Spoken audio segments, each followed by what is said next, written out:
Hello বন্ধুরা, সবাই কেমন আছো? আশা করি সবাই খুব ভালো আছো। আমি আজ এসেছি একটা স্ট্রিট ফুড রেসিপি নিয়ে, মশালা পাও, যেটা মুম্বাইয়ের একটা খুব জনপ্রিয় স্ট্রিট ফুড। চলো তাহলে রেসিপিটা শুরু করা যাক। 8-10টা শুকনো লঙ্কা নিয়ে নেব এবং ওর বীজগুলো ফেলে দিয়ে গরম জলে ভিজিয়ে নেব। অন্যদিকে একটা পেঁয়াজ, একটা ক্যাপসিকাম, একটা টমেটো ভালোভাবে কুচি কুচি করে কেটে সাইড করে রাখবো।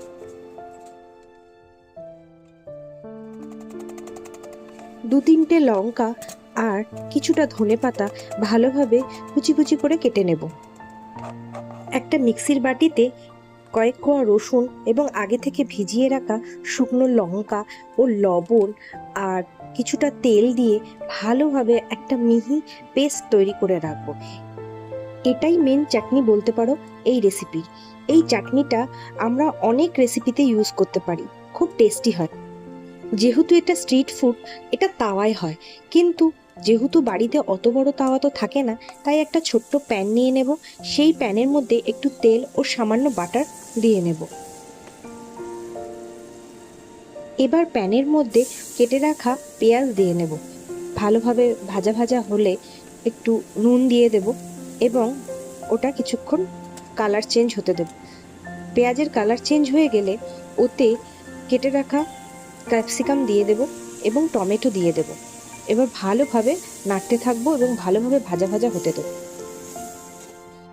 ভাজা ভাজা হয়ে গেলে ওর মধ্যে ধনে গুঁড়ো, জিরে গুঁড়ো, কাশ্মীরি লঙ্কা গুঁড়ো, শুকনো লঙ্কা গুঁড়ো আর সামান্য হলুদ দিয়ে ভালোভাবে নেড়েচেড়ে নেব।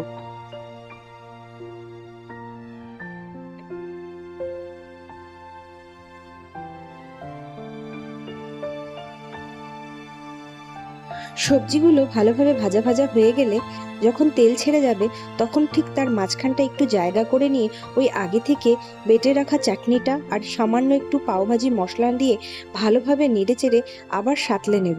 কিছুক্ষণ ভালোভাবে ওইভাবে নাড়াচাড়া করতে থাকতে হবে এবং তার মধ্যে একটু গরম মশলাও দিয়ে দিতে হবে।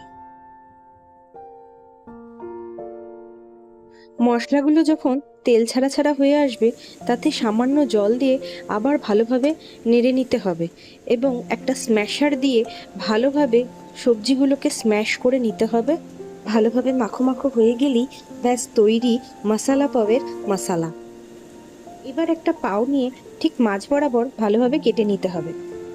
মশালাটাকে আলাদা করে অন্য বাটিতে রেখে ওই তাওয়াতেই একটু তেল ও সামান্য একটু বাটার দিয়ে একটু গরম করে নিতে হবে এবং ওই আগে থেকে বানিয়ে রাখা চাটনির পেস্টটা আর পাওভাজি মশলা দিয়ে সামান্য একটু কষে নিয়ে তাতে কুচিয়ে রাখা লঙ্কা ও ধনেপাতা দিয়ে দিতে হবে এবং কেটে রাখা পাওটাকে ভালোভাবে ওর মধ্যে মাখিয়ে নিতে হবে।